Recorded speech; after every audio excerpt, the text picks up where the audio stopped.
What is up, everybody? It's James here from the Sawyer Family Reviews channel. Today is Wednesday, April 24th, 2024, and this is the weekly comic book pickups video.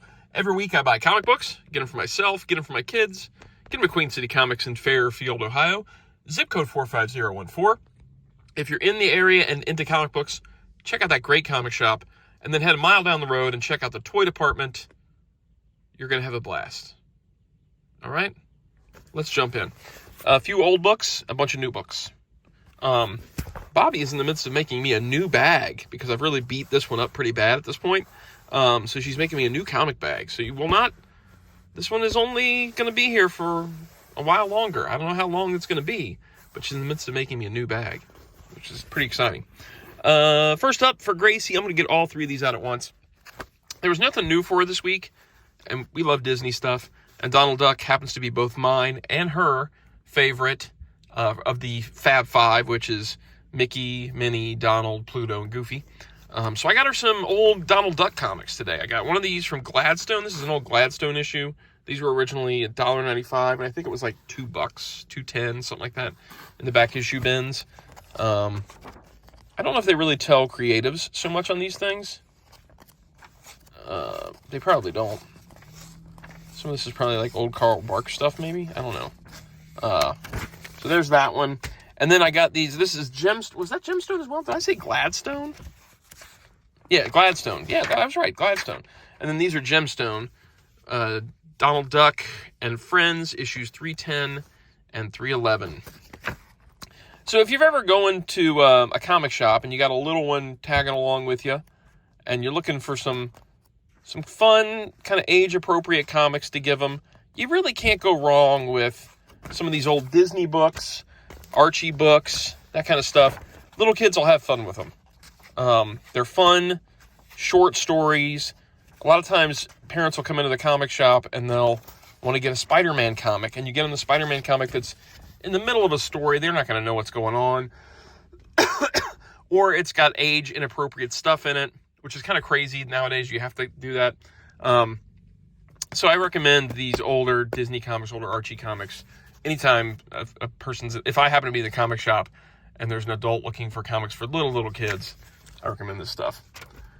All right, then it's all new from here on out. Dick Tracy, #1 from Mad Cave Comics. This is a new era of Dick Tracy.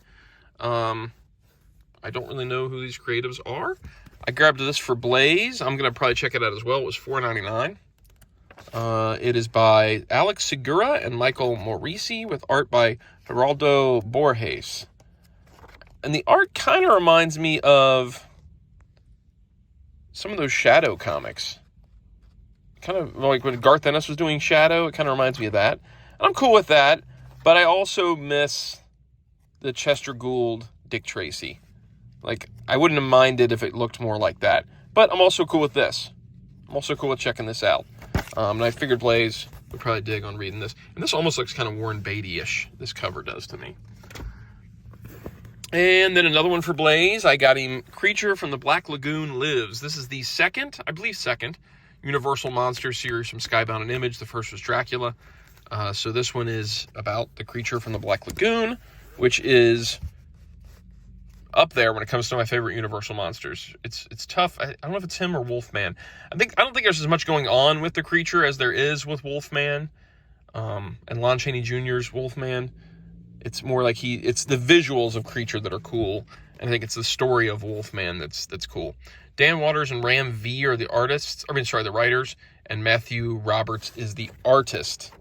The art's okay. The art looks okay.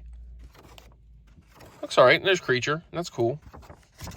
So, yeah, and there was a bunch of cover choices. I grabbed this one. I thought this Josh Middleton one was pretty sharp. And that was, did I say the price? $4.99? I don't know if I said the price or not. I think I accidentally only got Blaze 2 books, and I got the other kids 3 books each. He won't care. He's never going to care. Next up is for Keaton. We've got Duke #5. I've said it multiple times now.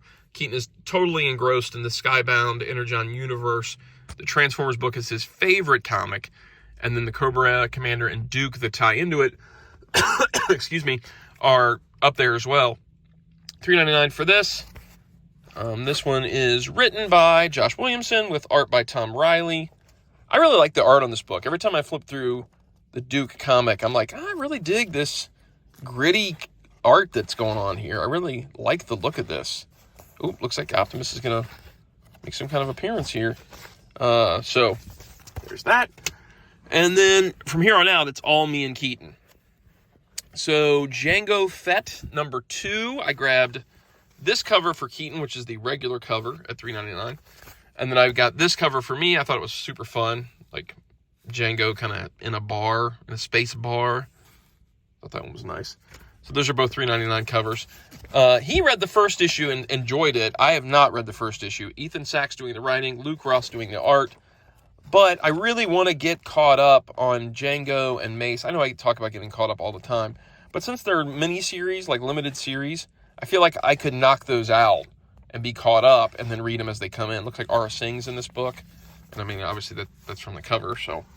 it'd be neat to see the interaction between Jango and Aura, especially since Aura ends up taking sort of custody of Boba Fett as a kid in the Clone Wars series. And then the last comic, I have a bunch of them. Because I loved the covers. I'm a Darth Maul mark. I've talked about it before. I'm very hyped for episode 1 right now. I can't wait to see it in the theaters again. So I grabbed these Darth Maul black, white, and red, and I got one for me and one for Keaton, and then I got multiple covers. This is the regular cover. These were all $5.99 each. And then I got 2 other covers. I didn't get the Frank Miller cover because it looks like straight trash. Current day Frank Miller, I'm sorry. Frank is a legend. Dark Knight Returns, Batman Year One, Daredevil, Sin City, 300. He is a legend for sure. But it's time to give it up. He cannot draw anymore. His art is not good anymore. And I feel it takes away from his legacy when you see these just awful covers. He had one on Daredevil today and one on Darth Maul, and they were just wretched. I mean, you can look them up online. They are wretched. So I skipped that one. But I did get this one, which I thought was really rad. This is really cool. I love this Maul and Sidious cover together.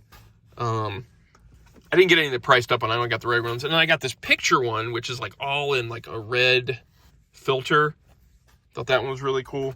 And then, of course, the regular one. And this is, so the black, white, and red series, it means exactly what it says. It's black, white, and red. That's the colors that are used in the book. Benjamin Percy doing the writing and Stefano Raphael doing the art. I don't know if there's different creatives in this or if it's all one creative. It looks like it's all one creative team.